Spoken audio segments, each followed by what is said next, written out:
Moving on to Mesopotamia, we also find various instructions, and these instructions are often intended for those who are in some kind of leadership position. It is because it is most important for them to act wisely.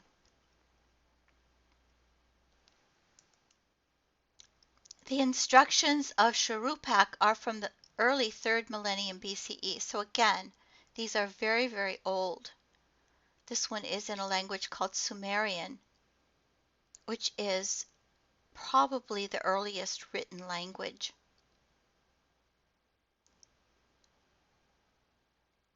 And it is introduced in those days, in those far remote days, in those nights, in those faraway nights, in those years, in those far remote years. At that time the wise one, who knew how to speak in elaborate words, lived in the land. Kurupag, the wise one, who knew how to speak with elaborate words, lived in the land. Kurupag gave instructions to his son. Kurupag, the son of Ubaratutu, gave instructions to his son Ziudsura. My son, let me give you instructions. You should pay attention. Ziudsura, let me speak a word to you. You should pay attention. Do not neglect my instructions. Do not transgress the words I speak. The instructions of an old man are precious. You should comply with them. This is also a theme that we find in the book of Proverbs, that wisdom is from father to son or mother to son, and one ought to listen to those who are older and more wise and who have had lots of experience. You should not pick a quarrel. You should not disgrace yourself. You should not probably tell lies. You should not boast. Then your words will be trusted. You should not speak improperly. Later it will lay a trap for you. You should not pass judgment when you drink beer. A very wise saying. By grasping the neck of a huge ox you can cross the river. By moving along at the side of the mighty men of your city, my son, you will certainly ascend. A loving heart maintains a family. A hateful heart destroys a family. Among the Mesopotamian wisdom literature that we have are what are called disputations. And disputations are sort of theoretical arguments between objects or animals, both sort of claiming to be the best. And these are kind of interesting, kind of a contest of who can do what.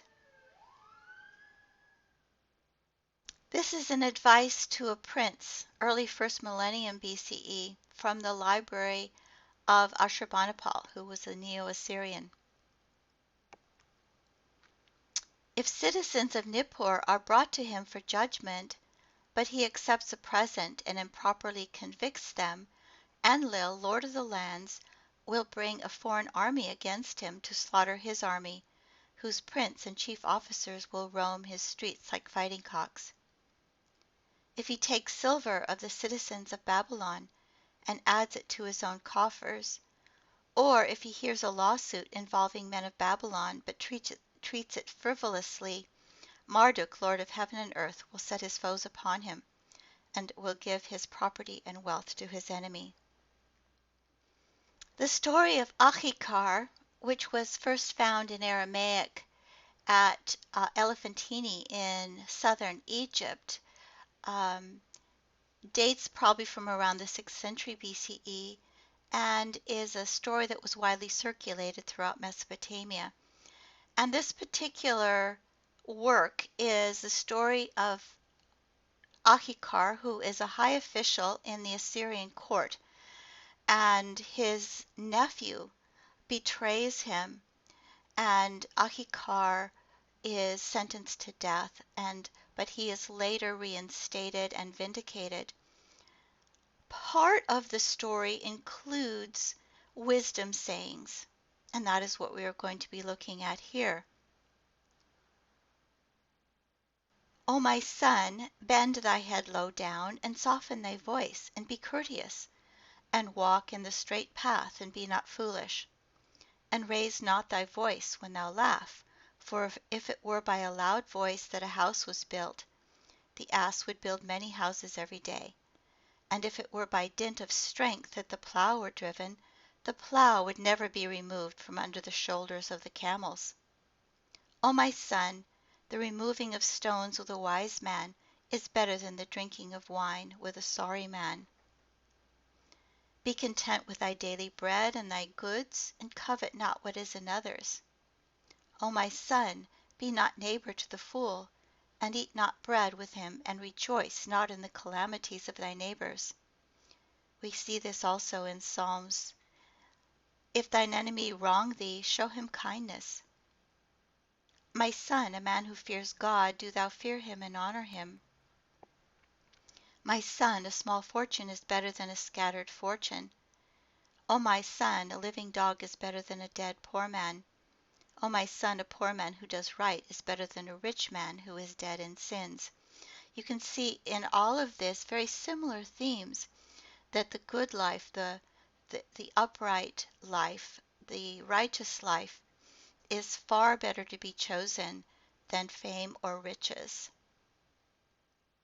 Also, that it is that the company one keeps is very important.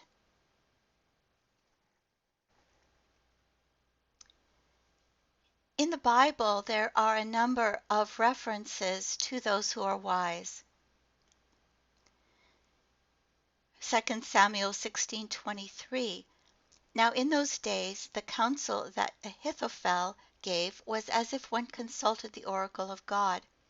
So all the counsel of Ahithophel was esteemed, both by David and by Absalom.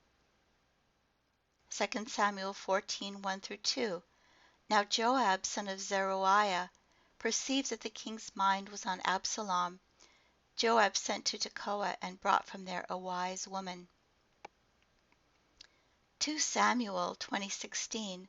Then a wise woman called from the city, Listen, listen, tell Joab, come here, I want to speak to you. Jeremiah 18:18. Then they said, Come, let us make plots against Jeremiah. For instruction shall not perish from the priest, nor counsel from the wise, nor word from the prophet. Come, let us bring charges against him, and let us not heed any of his words. Because Jeremiah had evidently prophesied that the opposite, that instruction was in fact perishing from the priest, and counsel from the wise, and word from the prophet. 1 King 4:32. He, Solomon, composed 3,000 proverbs, and his songs numbered 1,005. In studying these sort of international literary documents that we have, there probably also would have been much oral wisdom that would be passed down. But when we study the literary documents, we find a number of literary categories.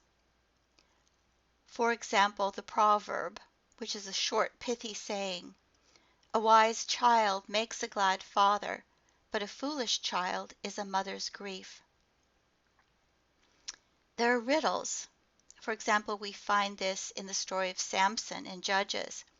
He said to them, Out of the eater came something to eat, out of the strong came something sweet. But for 3 days they could not explain the riddle. We also find allegory. An example of this is in Proverbs 5. Drink water from your own cistern, flowing water from your own well. Should your springs be scattered abroad, streams of water in the streets?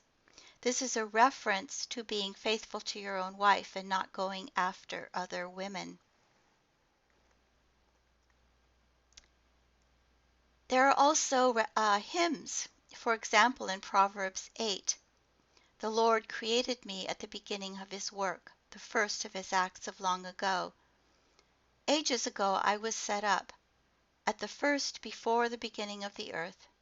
When there were no depths I was brought forth, when there were no springs abounding with water. We have disputations or dialogues, for example, in the book of Job. We have autobiographical narratives, for example, in Ecclesiastes 1. I, the teacher, when king over Israel in Jerusalem, applied my mind to seek and to search out by wisdom all that is done under heaven. It is an unhappy business that God has given to human beings to be busy with. There are also noun lists. We don't have these so much in the Bible. We find very interesting ones in some of the cross-cultural literature. There are 6 things that the Lord hates, 7 that are an abomination to him: haughty eyes, a lying tongue, and hands that shed innocent blood, a heart that devises wicked plans, feet that hurry to run to evil, a lying witness who testifies falsely, and one who sows discord in a family. And finally, we have a didactic narrative. An example of this might be, some have seen in the story of Joseph, Genesis 37 through 50, and probably the story part of the story of Achicar would also be in this category, where you have a story of how someone is brought low and then through their because of their good character and because of the providence of God is vindicated and brought back into a position of power.